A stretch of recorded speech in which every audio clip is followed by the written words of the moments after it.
matin, tous les dimanches matins. Tous les dimanches matins, on entend cette même parole. Moi, ça fait 41 ans que je lis cette parole, que je l'ai étudiée, je l'ai prêchée, et ce matin, cette parole à moi m'a fait pleurer. C'est lorsque Paul a dit, car j'ai reçu du Seigneur ce que je vous ai enseigné. C'est que le Seigneur Jésus, dans la nuit où il fut livré, prit du pain et après avoir rendu grâce, dit, faites. C'est ce mot-là qui m'a fait pleurer. Faites ceci à mémoire de moi. Et la question que je me suis posée ce matin, qu'est-ce qu'on fait le dimanche matin? Alors qu'il nous a dit, faites ceci à mémoire de moi. Et qu'est-ce qu'on fait le dimanche matin? Amen. Vous avez compris? Est-ce qu'on est là pour lui? Est-ce qu'on est là pour faire ce qu'il nous a ordonné de faire? Est-ce qu'on est là pour obéir à ce qu'il a dit? Vous avez compris ça? Bien dit que c'est excellent.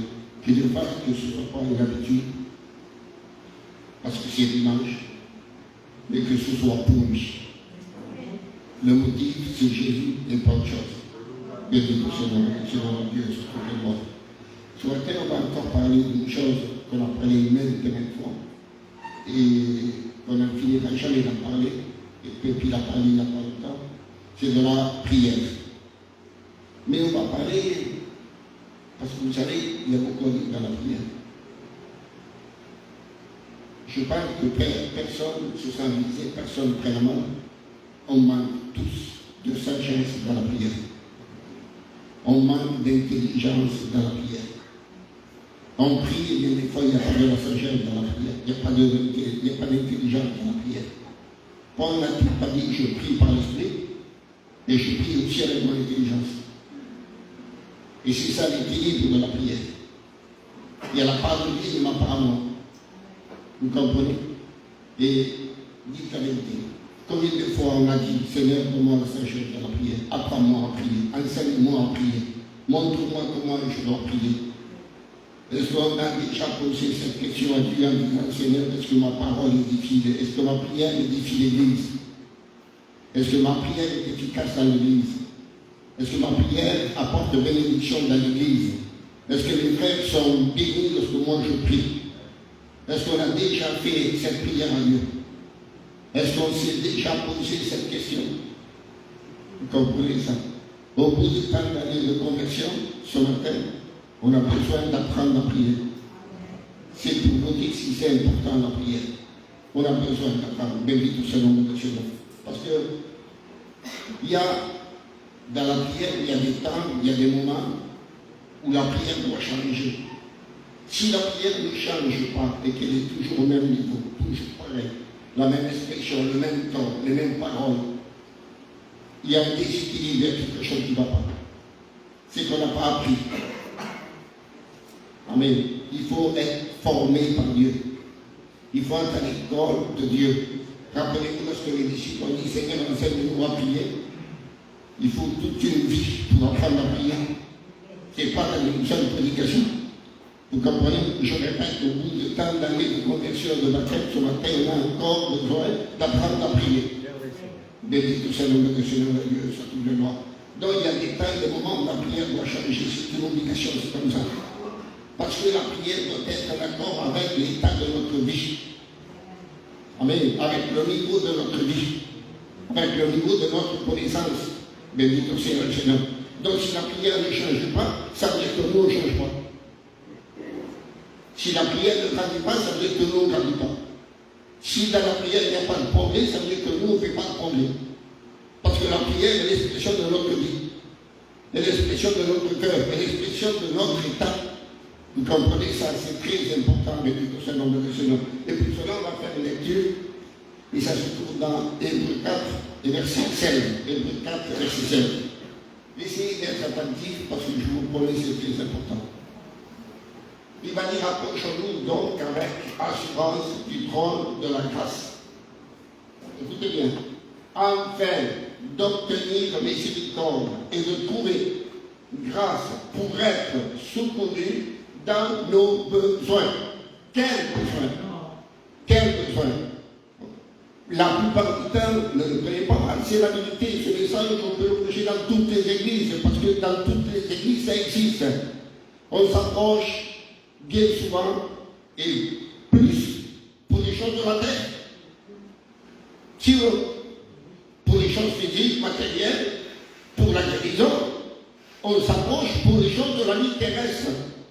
Mais on s'approche rarement devant Dieu pour les choses qui touchent le spirituel. Pour la vie spirituelle, pour ma vie personnelle avec Dieu, pour ma foi, pour ma confiance, mon espérance, pour ma fermeté en Dieu. Vous comprenez ça? Est-ce qu'on prie pour ça? Est-ce que tu pries pour ta foi? Est-ce que tu pries pour ton espérance? Est-ce que tu pries pour ta croissance avec Dieu? Est-ce que tu pries pour ta vie spirituelle, pour la communion avec Dieu, pour la relation avec Dieu, pour la vie intime avec Dieu? Vous comprenez ça, béni au Seigneur? C'est pour ça, je répète, si la prière est tout le temps pareille, c'est que nous, on n'a pas changé. Et pourquoi on n'a pas changé? Parce que le spirituel n'a pas changé. Vous comprenez ça, béni au Seigneur? Donc, chacun d'entre nous a besoin, on s'approche parce qu'on a besoin, mais ce matin, il faut comprendre qu'il faut s'approcher parce qu'on a besoin pour la vie spirituelle. Amen. Pour la vie avec Dieu, pour la vie intime avec Dieu. Mais dit au Seigneur, la Dieu, est-ce qu'on s'est déjà posé la question en disant, Seigneur, est-ce que j'obéis? Est-ce que l'humilité est bonne? Est-ce que l'obéissance est bonne? Est-ce que l'intégrité dans ma vie est bonne? Est-ce que ma fidélité est équilibrée? Vous comprenez ça? Se faire du souci, de l'inquiétude pour la vie spirituelle. Et non pas simplement que pour la vie de tous les jours. Vous comprenez ça? Béni soit le Seigneur. Rappelez-vous, Jésus a dit quoi? Lorsqu'il a dit à ses disciples, quand vous priez, dites. Donne-nous aujourd'hui notre Père quotidien, c'est ça?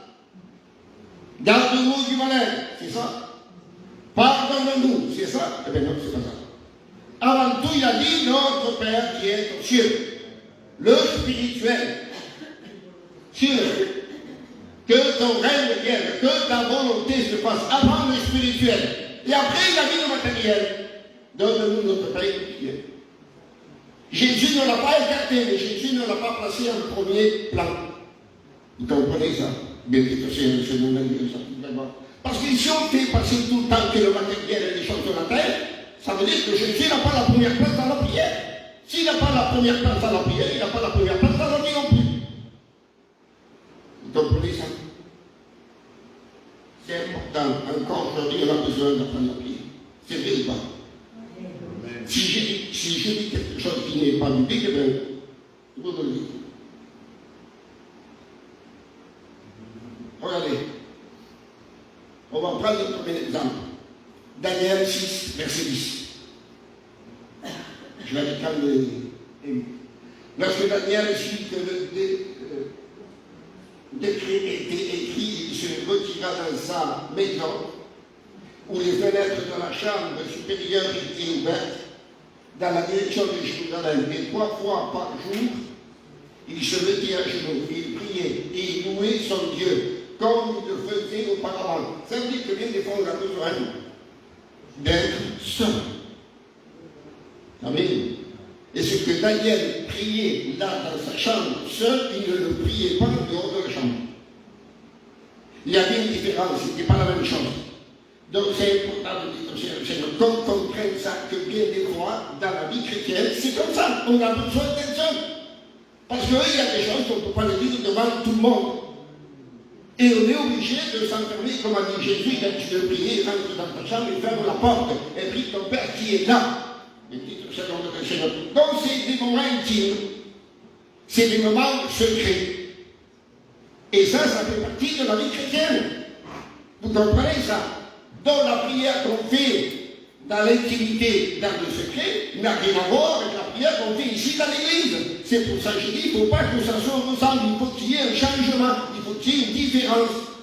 Donc Daniel, 3 fois par jour, il priait Dieu, amen, dans sa chambre, tranquille, en direction de Jérusalem, en mettant son espérance dans le Dieu de Jérusalem.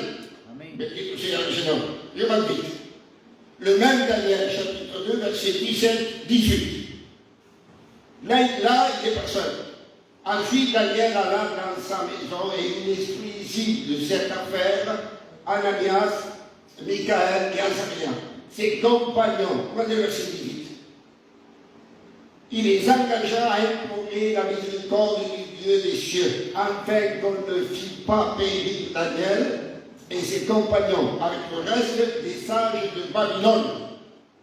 Qu'est-ce qu'il a fait là? Ben, il n'y a personne. Au début, il est seul, il est dans sa chambre, il prie 3 fois par jour. Maintenant, il y a un problème, qu'est-ce qu'il fait? Il fait appel.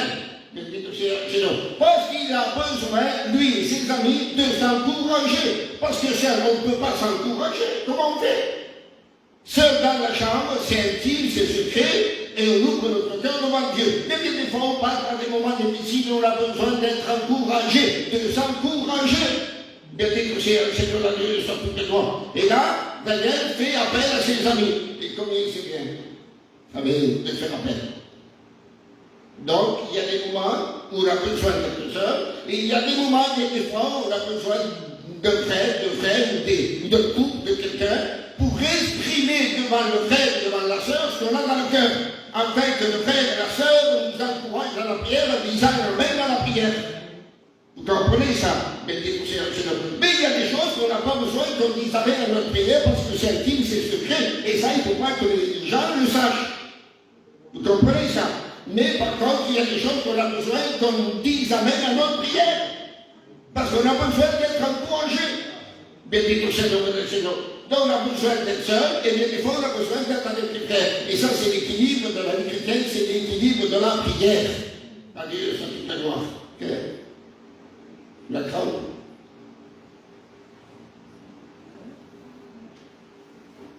Vas-y, t'es bon.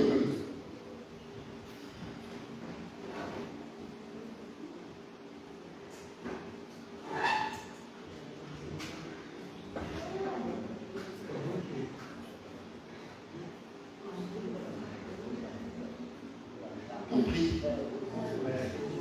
Attends la gloire, Seigneur.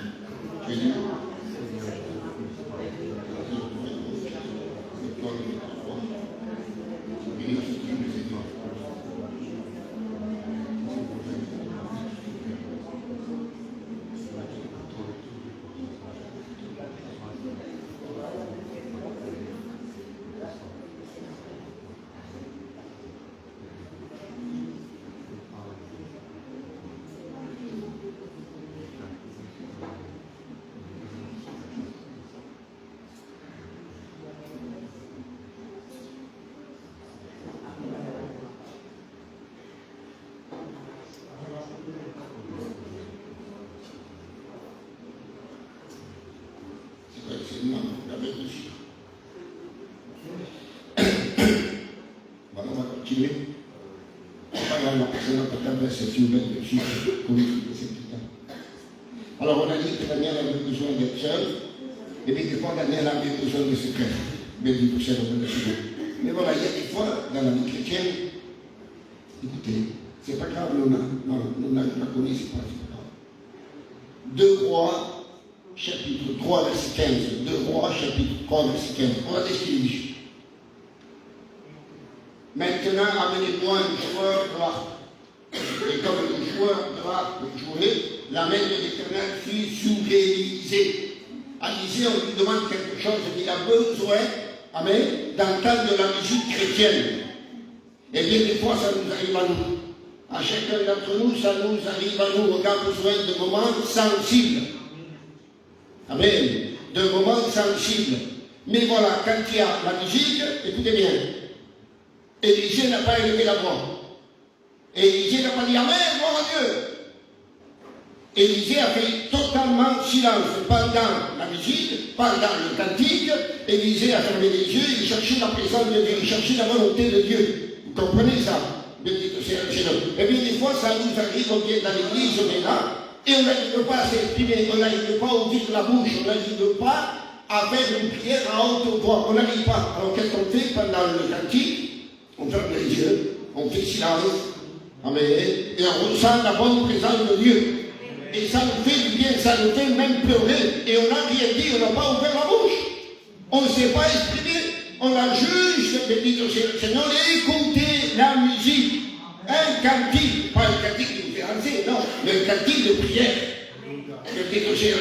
Et quand on entend un cantique comme ça nous arrive souvent. Si on entend le cantique, pas dans le cantique, on ne prie pas, on ne dit rien, on ne fait rien, on ressent la présence de Dieu et on est obligé quand même de se mettre à pleurer.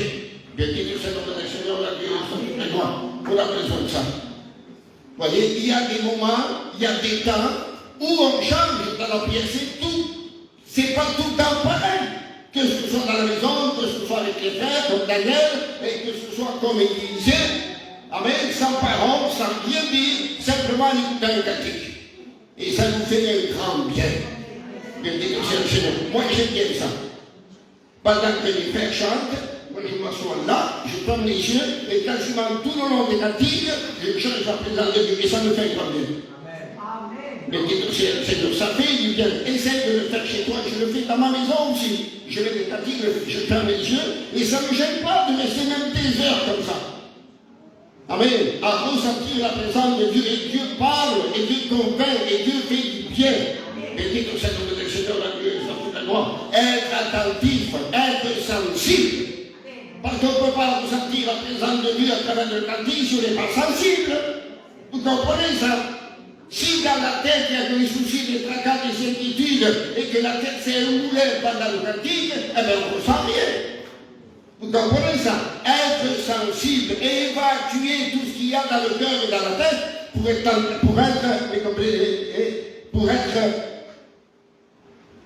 bien. Ça va.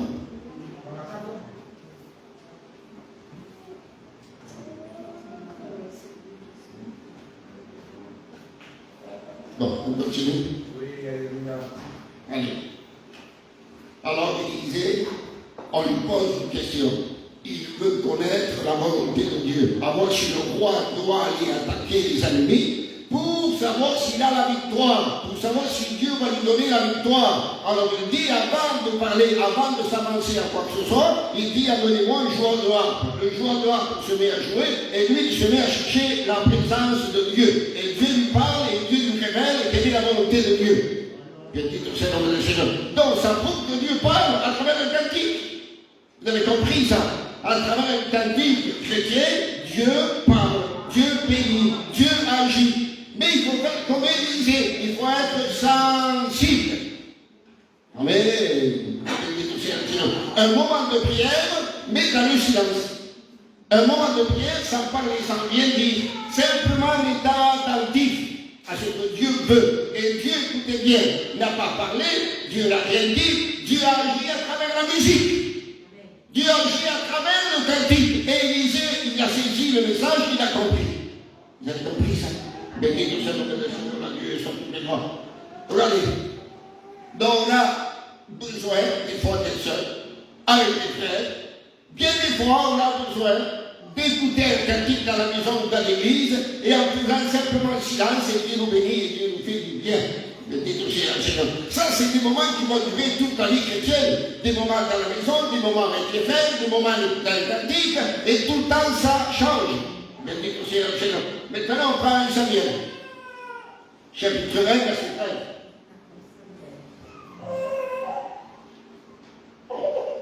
Écoutez, ça c'est très important, je vous promets. Anne parlait dans son cœur. Et ne faisait que remuer les lèvres. Mais on n'entendait point sa voix. Élie pensant qu'elle était ivre. Les gens pensent toujours mal. Elle remuait que les lèvres. Ça veut dire quoi ça? Je vais vous dire quelque chose de très très important. Une prière va être efficace. Je parle de la prière dans l'église. Parce que là, Anne est dans le temple. La prière doit être efficace. La prière doit être édifiante. Et la prière doit être un moyen de bénédiction pour ceux qui entendent. Alors écoutez bien, le prêtre, il va prier. Il est dans l'église. Donc il est devant lui et devant l'église. Donc il ne faut pas qu'il oublie que Dieu l'entend et que l'église entend. Et là, il faut être équilibré. Sinon, Parce que des fois, on est conscient que Dieu m'entend, on ne réalise pas que l'Église entend. Et on oublie les autres et on passe qu'à nous. Et ça devient une édification personnelle. Et on ne cherche pas à édifier les autres. Vous avez compris ça? Alors vous allez comprendre. Je suis essoufflé. Lorsqu'on attend très souvent la même prière, au début, ça peut édifier. Au début, ça peut être efficace. Ça peut être une bénédiction. Mais avec le temps, on prend l'habitude de l'entendre. Conformément à l'Anthony, on prend l'habitude de l'entendre. Au bout de tant de mois, au bout de tant d'années, on a l'habitude de l'entendre. Et après, c'est par habitude. L'habitude, ça devient une routine. Et après, à nos oreilles, pas à lui, à nos oreilles, sa prière n'est plus efficace. Sa prière ne peut plus m'édifier. Parce que pour moi, c'est une habitude, c'est toujours pareil. Alors, c'est la raison pour laquelle, pour que la prière garde son efficacité. Amen. Et son édification, bien des fois, il faut se taire. Il ne faut pas y aller d'abord. Pourquoi habituer l'Église à l'écouter à moi? Alors, il faut simplement remuer les lèvres. Vous avez compris ça? Il faut simplement remuer les lèvres. Amen. Et ce que je dois dire à autre voix, je le dis en remuant simplement les lèvres. Et j'habitue pas, et je ne pourrais pas habituer l'Église à m'écouter. Parce qu'après, aux oreilles de l'Église, ma prière perd son efficacité. On interprète une seule pour la première fois, la seconde fois, la troisième fois, et on dit quelle prière. Et un mois après, on dit, bon, ça va, c'est bon. Un pasteur vous écoutez une fois, deux fois, il va dire quel serviteur, un temps après, vous dites, bon, ça va. C'est bon. On s'habitue. Je ne parle pas pour le frère, je ne parle pas pour la soeur, ni pour le serviteur, je parle pour nous qu'on écoute. À nos oreilles, ça devient une habitude. Alors pourquoi que ma prière devienne une habitude aux oreilles des autres, je vais remuer les lèvres de temps en temps. Vous comprenez? Béni au Seigneur, le Seigneur, la Dieu, soit toute la gloire. Et c'est ainsi que ma prière gardera son efficacité.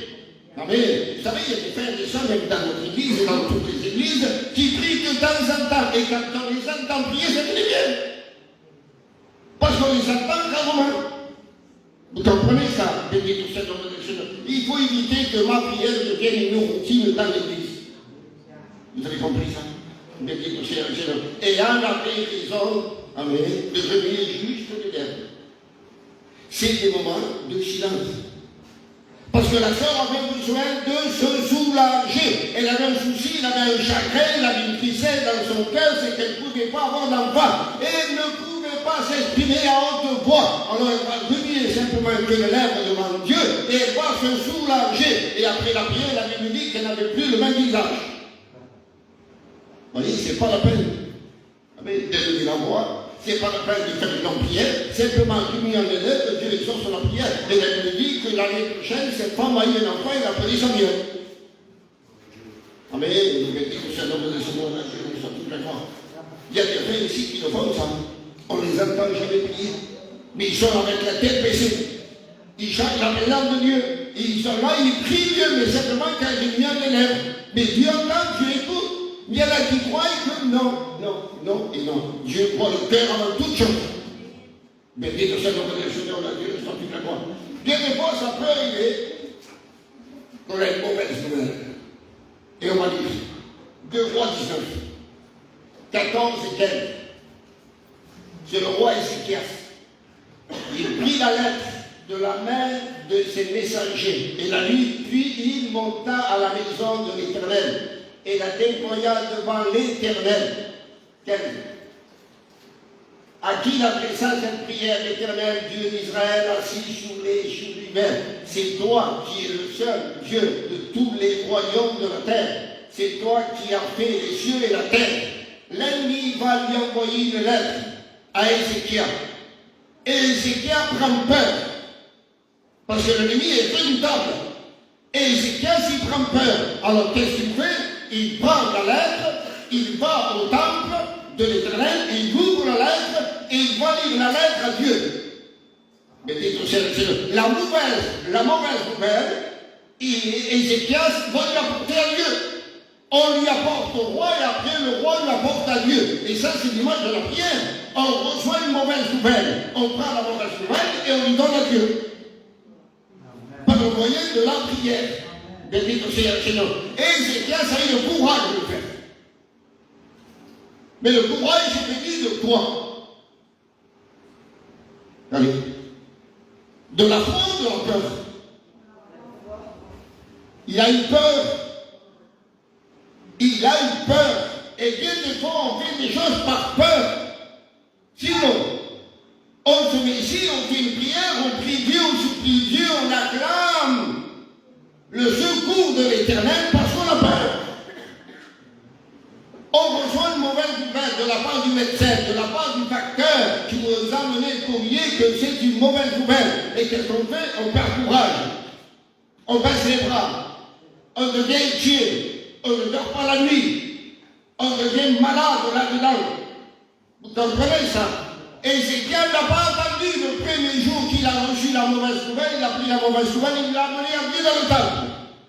Mais dites-nous, Seigneur, la Dieu, ça tout bien noir. T'inquiète pas. Amen. Dieu est plus grand de toutes les mauvaises nouvelles. Amen. Dieu est plus grand de toutes les mauvaises lettres qu'on peut recevoir. Amen. Vous avez compris ça avec les dossiers du Seigneur. Donc il y a des moments comme ça. On reçoit une mauvaise nouvelle, on est inquiet, on n'est pas bien, on est perturbé et on ne sait pas comment faire. Il n'y a que lui qui peut agir. Il n'y a que lui qui peut apporter la solution. Donc ne baisse pas les bras. Prends ta lettre et tu l'amènes à Dieu.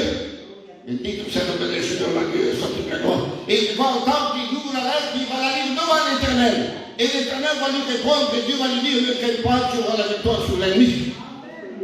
Mais dis tout ça dans le Seigneur, la Dieu, soit tout la gloire. Donc ça n'est pas là que des fois des soucis, des mauvaises nouvelles. Ben, on vient ici. Et ensemble, on prie le Seigneur. Et ensemble, on prie le Seigneur. Comme on l'a fait, comme on est en train de le faire pour le faire le banquier, de la ligne de l'Antoine, etc., etc. Bendito sea el Señor. Si tenemos más si uno lo que le ha dicho al niño, lo que le dice a Antoine, al joven y al d'autres, si tenemos más eh bien il faut les apporter ici. On se met devant Dieu et ensemble on présente la mauvaise nouvelle à Dieu. Bendito sea el nombre del Señor. Et Dieu sait ce qu'il a à faire. Parce que Ézéchiel n'a pas dit à Dieu, tu dois faire ça. Il a apporté la mauvaise nouvelle et Dieu a décidé comment le faire. Bendito sea el nombre del Señor. Et bien des fois, il y a d'autres moments dans la vie. Et je rappelle, il y a des moments comme Daniel dans la maison tout seul, avec des frères. Comme il disait, il y a comme un cantique, on a besoin de faire silence et d'écouter simplement le cantique. On a besoin, comme Anne, simplement de remuer les lèvres et de faire silence. Et bien des fois, on a besoin, comme Ézéchias, de crier dans la maison de Dieu, parce qu'on a besoin de la grâce de Dieu. Et des fois, on a besoin, comme Néhémie, chapitre 1, verset 4.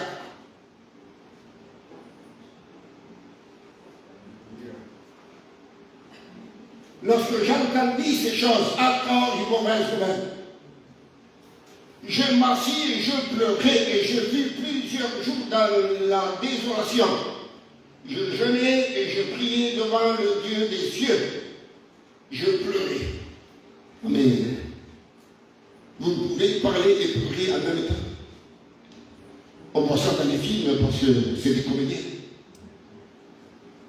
Mais quand on a des véritables larmes, on ne peut pas parler. On n'arrive pas à parler. On a la parole de enseignant. Si ou non? On n'arrive pas à parler. Amen. Et des fois, on a besoin de ça. C'est pas à travers un tapis, c'est pas à travers ci, à travers ça. On a besoin de vider son cœur par des larmes. On a besoin d'exprimer à Dieu l'état de notre cœur que par des larmes. Dieu ne veut pas des mots, Dieu ne veut pas des paroles, parce que notre cœur n'a pas besoin de ça. Amen. Notre état a besoin simplement d'exprimer à Dieu ce qu'il y a dans le cœur par le moyen des larmes. Amen. Car Dieu, la Bible dit, il lit les larmes. Il sait quel est le message que les larmes donnent. Bendito sea el Seigneur. Et quand un chrétien se met à pleurer parce qu'il a une mauvaise nouvelle comme Néhémie, alors il se met à pleurer et Dieu comprend le raison, Dieu comprend le pourquoi. Bendito sea el Seigneur. Et là, c'est le silence total, juste des larmes. Amen. Bendito sea el Seigneur. On a besoin de ça. Vous voyez quelqu'un pleurer dans l'église, ça se voit vite si c'est parce qu'il a ressenti la présence de Dieu, si c'est parce qu'il est dans la joie, ou parce qu'il a un grand souci. Et la preuve, c'est qu'on s'approche et on dit, qu'est-ce qui passe? Parce que sa façon de pleurer démontre qu'il a un souci. Il dit, ça vous n'était pas ça. Mais s'il prie et qu'il commence à pleurer, parce qu'il est rempli du Saint-Esprit, on ne dit pas, c'était pas ça. On dit, c'est normal. Sinon, vous comprenez ça? Et ça peut arriver comme Néhémie. Néhémie ne l'a pas frappé, on ne l'a pas méprisé, on ne l'a pas persécuté, on lui a annoncé qu'à Jérusalem, le temple était une ruine. Et c'est ça qui l'a fait pleurer. Vous comprenez ça? Et c'est des moments comme ça. C'est pour ça que je dis au début, il ne faut pas que ça se ressemble tout le temps à la prière. Il y a des étapes, des temps différents, des moments différents. Vous comprenez ça? Donc, comme Ézéchias, on va dans le temple, on crie. Et des fois, on va dans le temple, on dit rien et on se met à pleurer. Amen. Bendito sea le nom du Seigneur, la Dieu, sont tous d'accord. Et des fois, ça peut arriver comme Sédécia, le roi du Juda. Sédécia. Jérémie 37, verset 3. Le roi Sédécia envoya Jucal, fille de Chélénia, quel me semble, et Sophonie, fille de Maséja, le sacrificateur, vers Jérémie, le prophète, pour lui dire, intercède à notre faveur auprès de l'Éternel, notre Dieu. Amen. Le roi a demandé au prophète Jérémie de prier l'Éternel. Le roi, le grand roi, assis sur son trône, qui n'a besoin de rien, il demande au prophète qui vit dans la misère, dans la pauvreté, il lui dit de prier l'Éternel Dieu. Il n'a pas besoin de la prière du prophète. Amen. Ça veut dire par là qu'on a des fois dans la vie des problèmes, des soucis. Comme le roi avait un problème, c'est qu'Israël ne voulait plus écouter la parole dite par Jérémie. Il ne voulait plus. Et donc c'est un problème pour le roi. Mais le roi se voit incapable. Alors que fait-il? Il dit à Jérémie, prie l'Éternel, intercède l'Éternel. Mais on ça veut dire par là, mais quand je prends la FIFA, l'exemple, c'est l'exemple. La FIFA a un problème, elle ne sait pas comment faire. Alors comment elle fait? Elle demande de l'aide. Elle vient ici, elle va dire au pasteur, voilà, bébé, il faut prier pour ça, ça, ça, ça. Et le bébé qui vient ici, voilà, la FIFA a un problème, il faut prier pour ça, ça, ça, ça. La FIFA va demander que l'Église, avec le pasteur, intercède pour son problème. Et des fois, on a besoin d'être aidé. Vous avez compris ça? On a besoin d'être aidé, comme on a besoin d'être seul, mais des fois, on a besoin d'être aidé parce qu'on n'en peut plus. Le problème est grand, le problème nous étouffe, le problème nous empêche. Et on ne sait plus comment faire. Oh, si on peut s'en sortir tout seul, tant mieux, gloire à Dieu, on ne dérange personne. Mais si on voit que le problème, ça s'aggrave et ça s'empire, eh bien, il faut faire appel. Amen. Il faut faire appel, il faut demander de l'aide, il faut demander que les autres intercèdent pour moi, parce que, la vérité, parce que j'en peux plus. Parce qu'il n'y a pas de solution chez lui, comment faire? Bendito sea le Seigneur. Et je répète, le roi était dans son trône. Il n'a pas dit, je suis roi, je ne demande pas de l'aide à personne, je suis roi. Imagine-toi Emmanuel Macron qui vient ce matin ici et qui nous dit, allô, veuillez prier pour moi, j'ai besoin de la grâce de Dieu. Pour lui, ça sera quoi?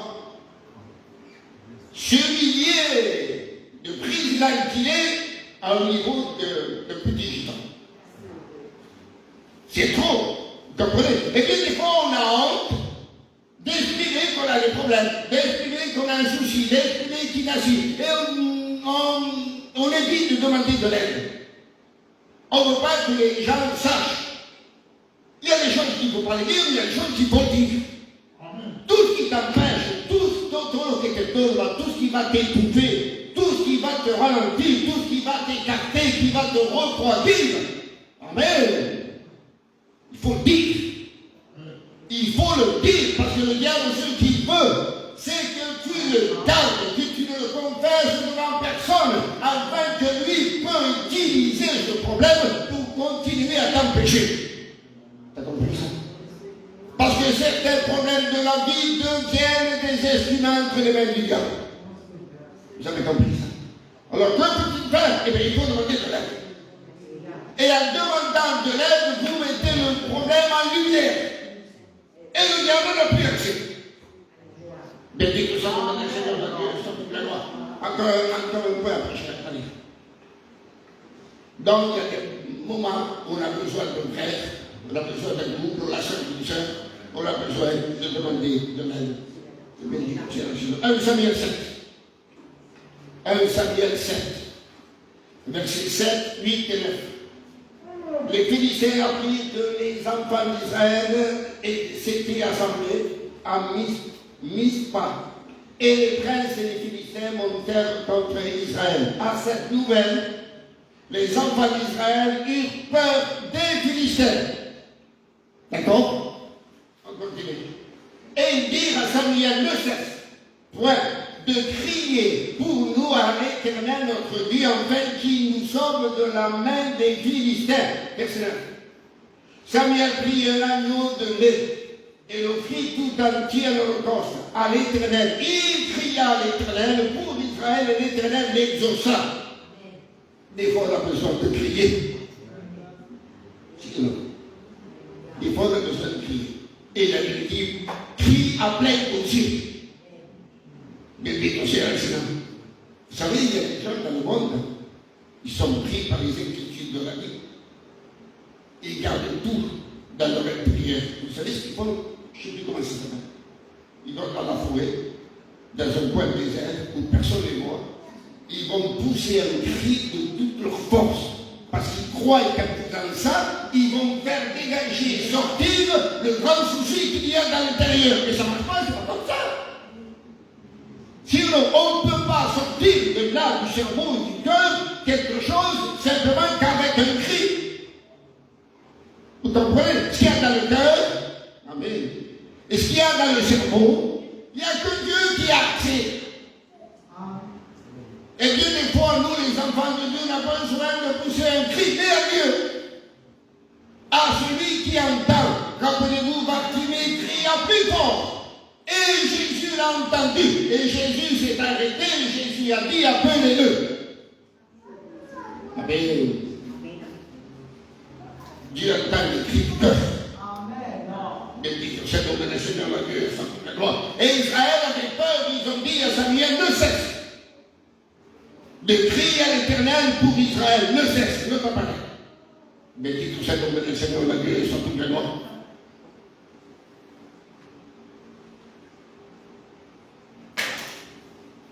Quel est le plus grand de tous tes soucis? Allez, c'est quoi? Le plus grand de tous les soucis pour un chrétien, c'est, écoutez bien, que le mari n'est pas converti, ou que la femme n'est pas convertie, que le fils n'est pas converti, ou que la fille n'est pas convertie. C'est que dans la maison, il y a un perdu. C'est que dans la maison, il y a un perdu. Et s'il a eu le malheur, il meurt perdu. Et ça, c'est le plus grand de tous les soucis. Et c'est ce souci-là qui doit nous faire crier à Dieu. Vous comprenez? Il ne s'agit pas de crier à l'Éternel parce qu'on a un problème matériel de la terre, passager, comme tout le monde en a. Non, il faut crier à l'Éternel pour quelque chose d'important. Vous avez compris ça? Béni le Seigneur, le Seigneur, la Dieu, soit toute la gloire. Alors à partir d'aujourd'hui, n'oublie pas de crier à l'Éternel pour les perdus qu'il y a dans ta maison. N'oublie pas ça, c'est très important. Béni le Seigneur. Il y en a qui aiment parler de Dieu à droite, à gauche, faire ci, faire ça, et à la maison, ils ont perdu. Ce que tu dois faire ci, faire ça, fais-le avec le perdu qui est dans ta maison. Amen. Béni le Seigneur. C'est beau de parler de Dieu aux autres, n'est-ce pas de Dieu au perdu qui est dans la maison. Amen. Béni le Seigneur, la Dieu, la gloire. Je vais terminer avec Jésus. Matthieu 14, 23. Matthieu 14, 23. Et on termine avec Jésus.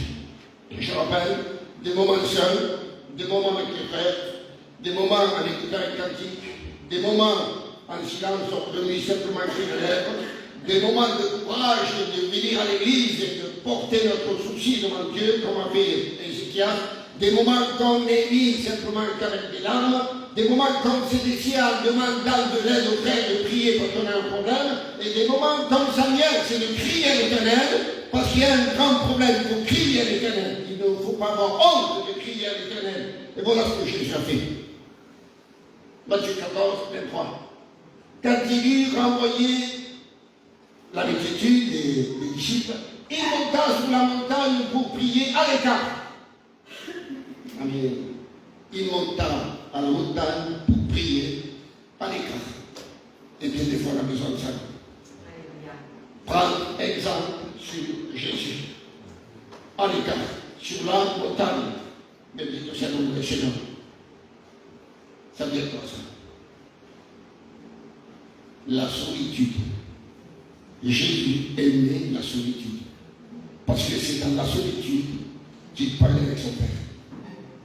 Amen. Alors, pour parler avec son Père, il cherchait l'endroit, non pas dans le plat, mais dans les hauteurs. Il montait dans la montagne, il passait une nuit entière à parler avec son Père. C'est dans la solitude qu'on parle avec notre Dieu. Béni soit le nom du Seigneur, la Dieu soit toute la gloire. Alors la prière ici, c'est bien beau, merci Seigneur, il faut continuer à faire, mais il faut aussi la prière dans la solitude. Seul avec Dieu. Seul avec Jésus. Béni soit le nom du Seigneur, la Dieu soit toute la gloire. Il y avait un texte qui s'appelait là.